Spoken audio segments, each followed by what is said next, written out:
Ladies and gentlemen, welcome back to Camp Content, where we dive into the nexus of content marketing and the revenue stream shaping 2024. Today, we're joined by a leader and innovator in digital transformation, Kyle Murphy.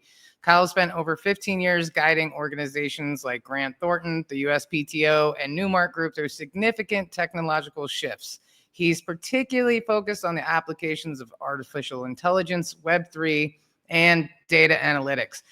Kyle's the founder of Alpha Advisor, a that's a hard word, a consultancy that distinctively combines data and emerging tech expertise to serve small to medium-sized businesses, including sectors like finance and healthcare. They are pioneers in employing AI to drive business growth and improvement. So today we're going to explore topics such as integrating AI into your business, utilizing tools like ChatGPT, and understanding the pivotal role of data in AI. So without further ado, we're going to get right into it. And so thanks for coming on the show today, Kyle. Thanks for having me, Molly. Really excited to be here today. Yeah, Thanks man, for, I am too. Thank you. Awesome. Thanks for the very warm intro and looking forward to the conversation. Yeah, man. Well, the audience doesn't know this, but we have known each other for a couple of years now, I guess, if you can believe Yes. that. So it's always nice to see you back and to get to spend some time with you. So Yes, thanks very again. excited. Right on. So everybody's talking a lot about AI. So we're gonna get into like a little bit more niche and how you're serving some of your clients. But before we get into all of that, let's do like a Shark Tank style snapshot of your business. Can you tell me like how many employees, how many clients, where you located, that kind of a thing? Yep. So Alpha Advisors, I'm based out of Washington, D.C., but we have partners in Atlanta and West Palm Beach, Florida. We're about 6 people right now, but have a network of about 12 that we use across our projects. Our clients, as we mentioned, small to medium-sized businesses with a few larger clients. We have about 8 to 10 clients at the moment that we're serving across all different aspects of AI, like you're talking about. So we are fully remote and we'll travel to where those clients are. So we're kind of spread out, but it's been a fantastic journey growing the company over the last almost 2 years now.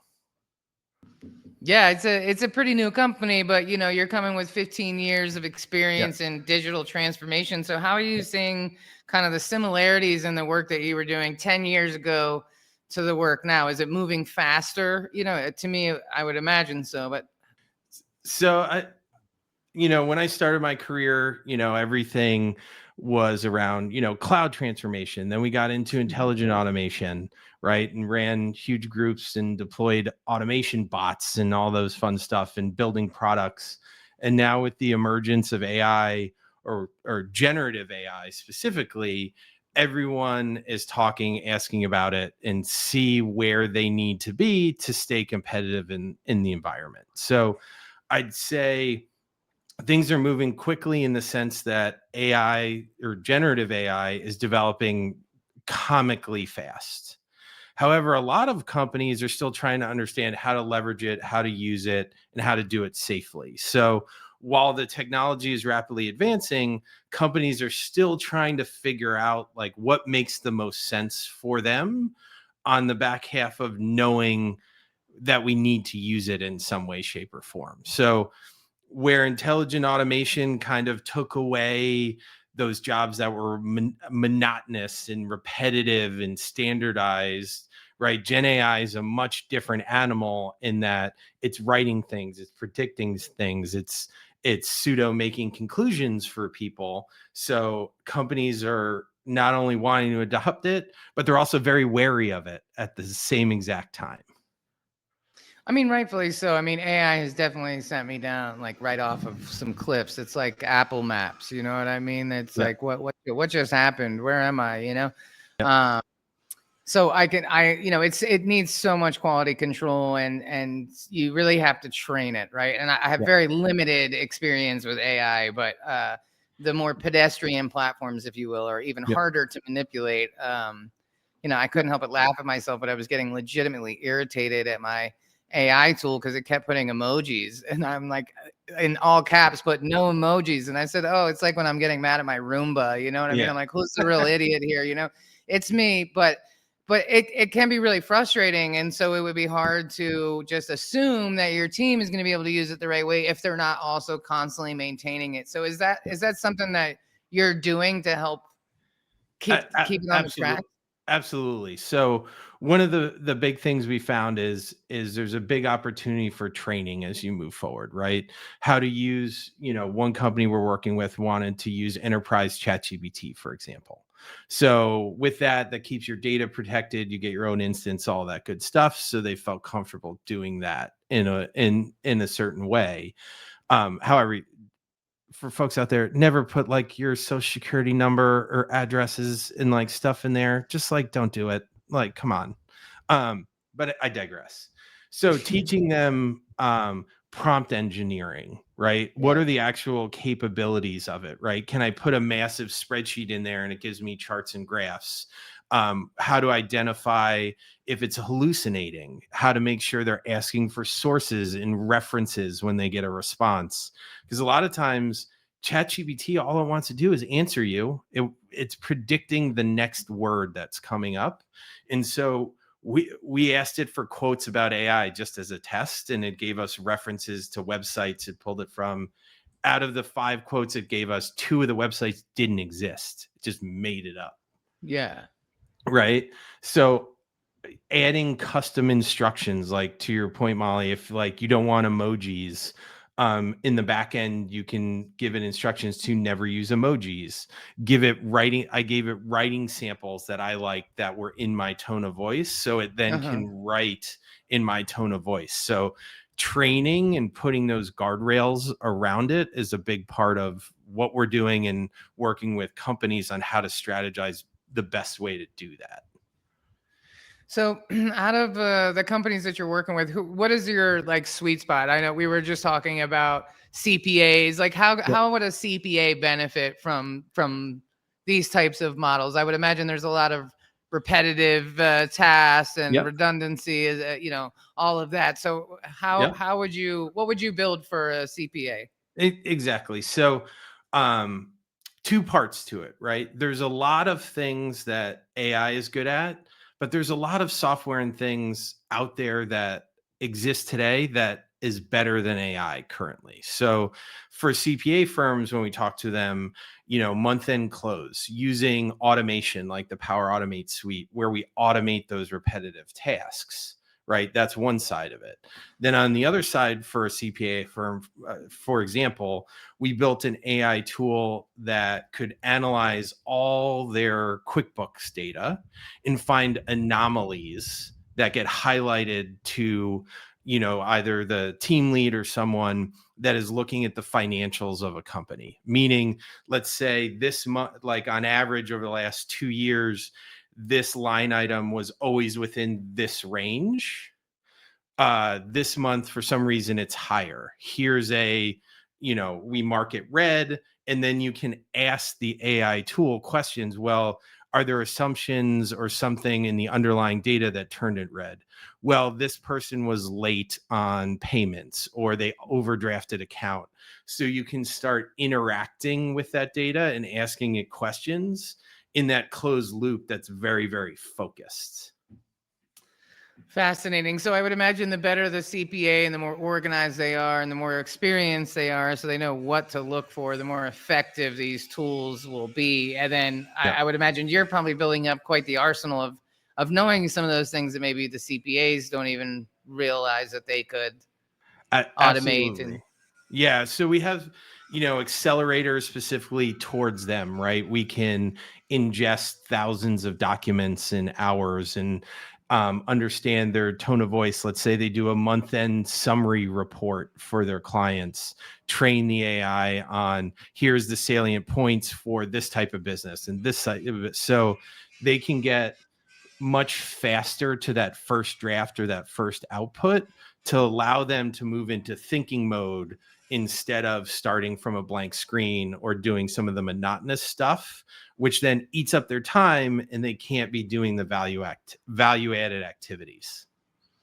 Yeah, because I would imagine there's so much redundancy in CPA businesses. I mean, just the Yeah. bookkeeping and yeah, just a lot of repetitive tasks. Um, Pretty interesting. So, you know, I've been working on this project that like involves a lot of AI, but it also has like a human component to it.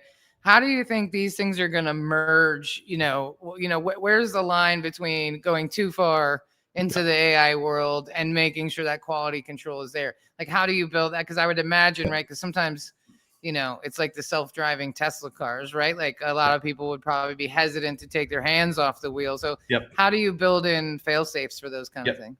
So we design everything with humans in the loop, meaning each stage of a process or step, right? A human being still needs to review, understand, and bring their years of expertise to whatever that output is, right? Another company we're working with is we're designing a tool to respond to RFPs, right? Um, Hmm. and that takes a lot of thought, a lot of knowledge base from historical things, what your service offerings are. So we're building a tool that actually walks them through the process, can take their entire data set and makes suggestions for the first draft with different options, different pieces. So then you get to understand, okay, this one makes sense. It thinks this one doesn't make sense, or it thinks this one makes sense, but I know that's not correct because I actually know the client. Then you get Mm-hmm. to eliminate it from the basis of writing that proposal.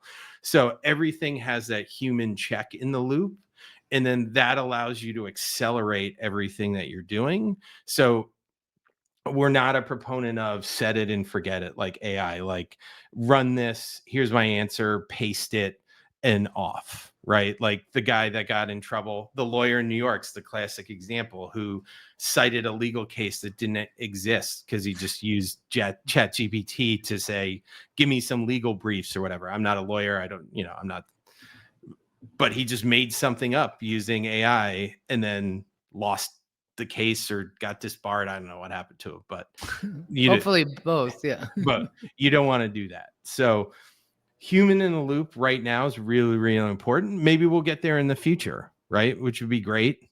But today that's just not it.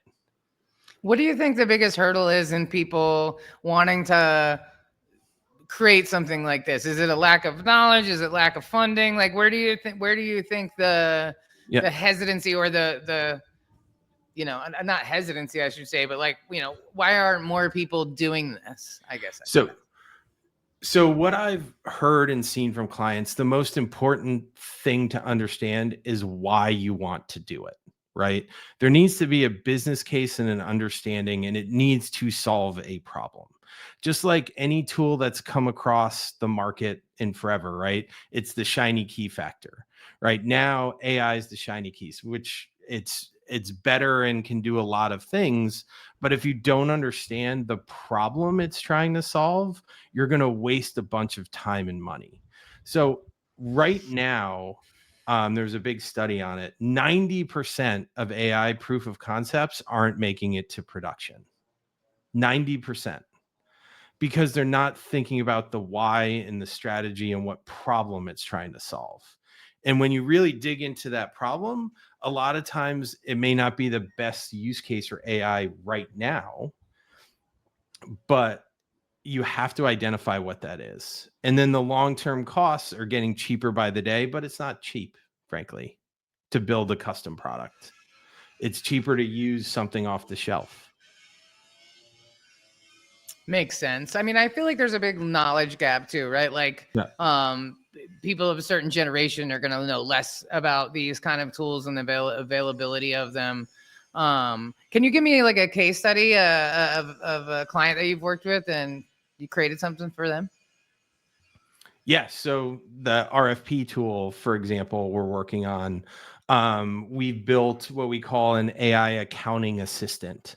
Um, so what the tool does for a 300 person CPA firm is every month they do, let's say, outsourced accounting, which is fairly simplistic. They do this, this, and this.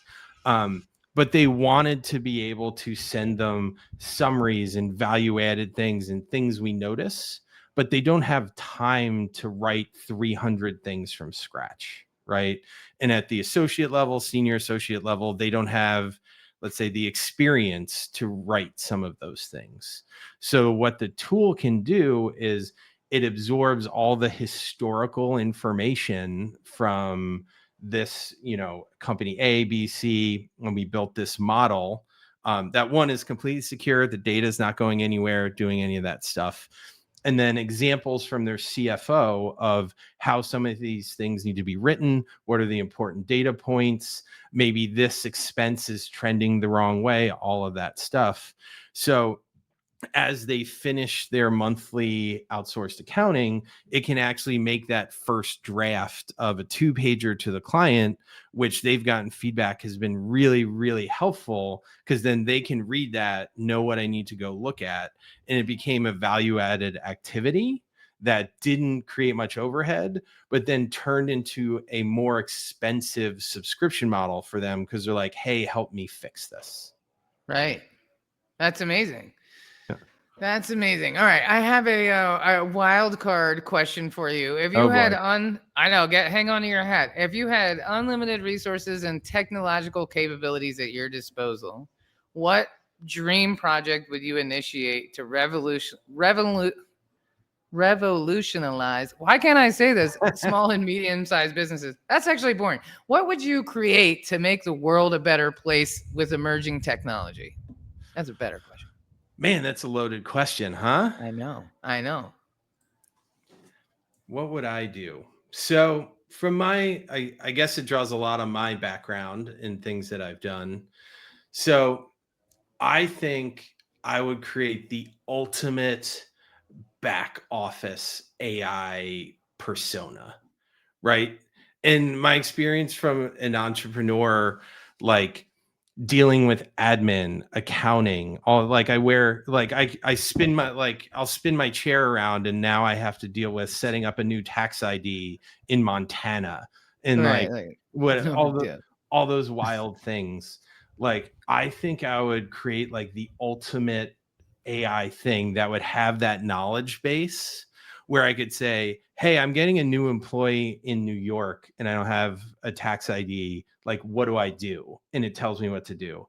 Hey, can you run my accounting this year, make the fund transfers and all of that, where I could have like this awesome, like, call her, Steve or Debbie AI, where I go, hey, Debbie, here's what we need to accomplish today. And they just do it. It would save me, and I'm sure so many people in small, medium size, so many hours of monotonous things that we hate doing. Well, and like, you know, all these things that you're supposed to pay and do that you don't know about, and then Yeah. states and different governments aren't the best at telling you when Yeah. they're due, and then you're like, wait, what was late? What Yeah. clean hands? What like who? And they're like, well, we told you that on the website under Yeah. this tab that you never even read, and so things Yeah. like that, notifying it, hey, it's time to Yeah. file your taxes, or But it's like, time to file an extension, or like, I mean, that's obvious, but yeah, like I live in DC, but I'm not an employee of the company, right? Because I'm the owner. But DC every quarter sends me a letter saying I didn't file my, unemployment taxes or whatever the weird thing is. I go, and then every quarter I call them and say, I'm not an employee. They're like, oh, okay. And then they waive it. And it's happened for 18 months, which is how many quarters? Like, having right. someone to know to do that or could file something so they just stop would be like an amazing thing for me to help run my business that takes care of the noise. I think would be the most ultimate thing for me.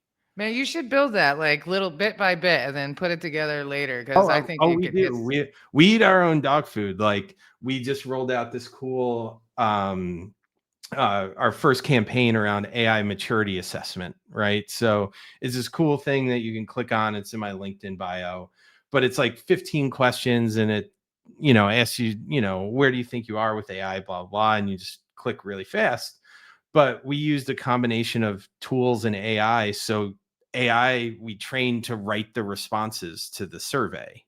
based on where the rankings are, our knowledge of where other companies are in the industry. And it writes this really cool summary of, hey, here's kind of, are you in an introductory level to AI? Here's some suggestions of how to move forward, things like that. So we leverage it wherever we can. I love it. That's great. Yeah, we'll make sure that we have all your links and stuff here at the bottom of this show so people can check out that assessment tool and everything else. We'll make sure to include that. Yeah, sure. Very cool. All right, so now we're moving on to our real or fake segment of the show. All right, let's do it. Get ready. Real or fake? Woo! We even have a little cool graphic. All right, so I'm gonna list off some podcast names, and you're gonna tell me if you think they are real or fake. Boy. All right, first one. I won't Google it or anything. Yeah, no, you have no time to Google it. This is a speed round. Yeah, you got to keep your hands in the air at all times, so I know you're not Googling. All right, the first one: smart passive income. God, with all the stuff that's sucked on my Instagram feed, that's got to be real. It is. It doesn't sound very fake either. I should have picked a better one. AI Horizon, the future of tech. That could be any of 50 podcasts. There's probably 100 of them. There's 100 of them. I'm going to say real. It's fake. Shockingly enough. Yeah. Okay. Hurry slowly. I don't want to keep saying real, but that definitely sounds like a very podcasty name. But I'm gonna go fake. It's real. Yes. I love it when I win this game because the last couple of guests got everyone right, and I was like, man, I think I need to ante up a little bit. Okay, and then I have a couple more questions for you. Sure. Number one, what's the most influential book that you've read in your life that impacted like your business career or your ethos as a leader or whatever had the most impact? I'm gonna cop out. I'm gonna say two because they're two different things. One, Atomic Habits. Good one. And Leaders Eat Last by Simon Sinek. I can't stand that guy. I try to listen to the why one, and I like couldn't listen to his voice. I wanted to run out of the room, but I'll give it a shot. Start with Why is unbelievable. I love that one. And an old one that I always loved was the 10-minute Monkey Meets the Manager. Oh, okay. That one's fantastic about how you as a leader, your employees have a monkey on their back to solve a problem. And if you agree to help them, the monkey moves to your back, right? Because they feel like they no longer have the responsibility. So it's how to deal with that as a leader. Yeah, it's like 70 pages and it's old, but it's awesome. I read the one-page marketing plan by Alan Dibb like once a year, and it's like also a very old book, and it's short, but it's like every time I listen to it, I'm like, yeah, I'm glad I did that. It's like some things are tried and true, It's so good. And I unfortunately used the monkey analogy with my wife one day, and that did not work. I can't imagine why. Yeah, I tried and I didn't do it very well, and I lost all my husband points for that. Yeah, you're like, she's like, I'm a monkey now. Yeah, Jesus, Kyle, that's hilarious. And then last question is, what is your favorite like tech tool in your tech stack? What's your favorite? Oh, I use ChatGPT every day, all the time. Really? So you're not using like Bard or whatever the other like options are. You're a GPT dude. I'm a GPT guy. I will use Claude if I need, like, the writing styles are wildly different. So okay. So GPT I use a lot for very business centric writing, or if I'm programming something, Power Automate or Python or something, it can help me in some ways with code, to me, in my opinion, a lot more efficiently. Like here, I suggest setting this up this way versus this way. I'm starting to build an app just for fun because I wanted to build something, and it like knows the Swift programming language, which I forgot 8 years ago when I built my last app. So I like it for that, but Claude can be very more conversational and sounds a little more human. So if you're Interesting. writing a LinkedIn post, I'll go to Claude.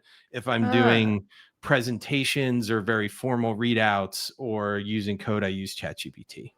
that's really helpful. I haven't checked out Claude. I use Team GPT because I can share it with my team and then we can have Yeah, threads and stuff. that's what we have. Yeah. And I find that to be pretty helpful. And then I can go back and build upon it and stuff. Although it Yeah. still puts emojis in everything I do, which I'm like, Go. I got I'll tell you. Go into in the options. I forget where it is.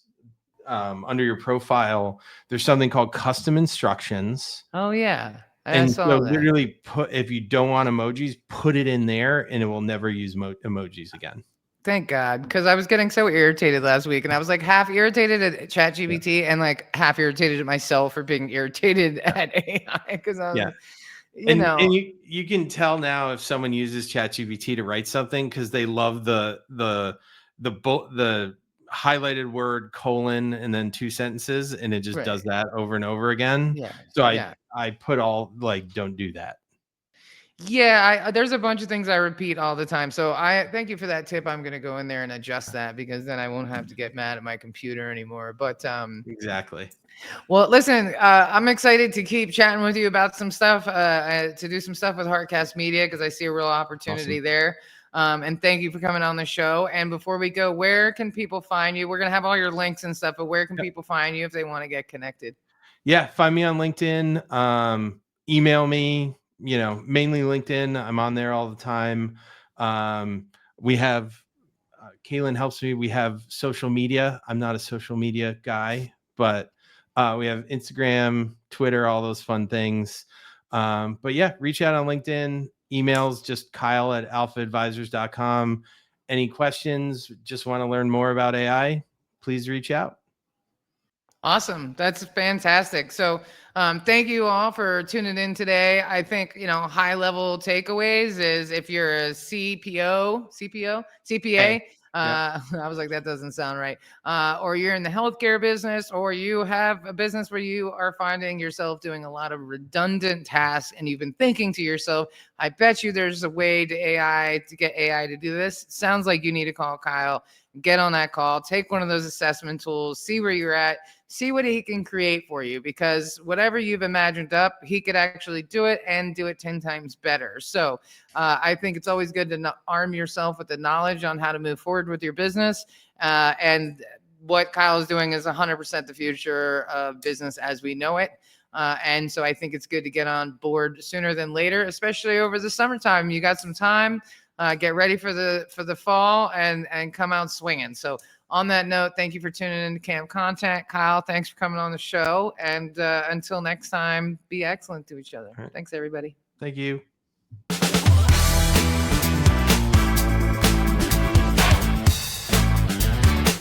All right, all right. Thank you so much for tuning in to another episode of Camp Content. This is Molly. And this is Matt. And we are Heartcast Media, aka Camp Content, and we appreciate all of your support. If you found this content valuable, please comment on social media, LinkedIn, wherever you find us, and we will make sure to comment back. And be sure to go on and subscribe and like on your favorite platforms, Spotify, iTunes, YouTube, you name it. Leave us that subscription, leave us that good review. We'll love you forever. So until next time, be excellent to each other, and we'll see you next week. Produced by Heartcast Media. Thank you for tuning into Camp Content, hosted by Heartcast Media. We are a digital content agency focused on content marketing for businesses and brands. If you're looking to save time and be more consistent with your marketing and need a little guidance on what to say and how to say it and where to say it, we got your back. Book a discovery call today and let's talk.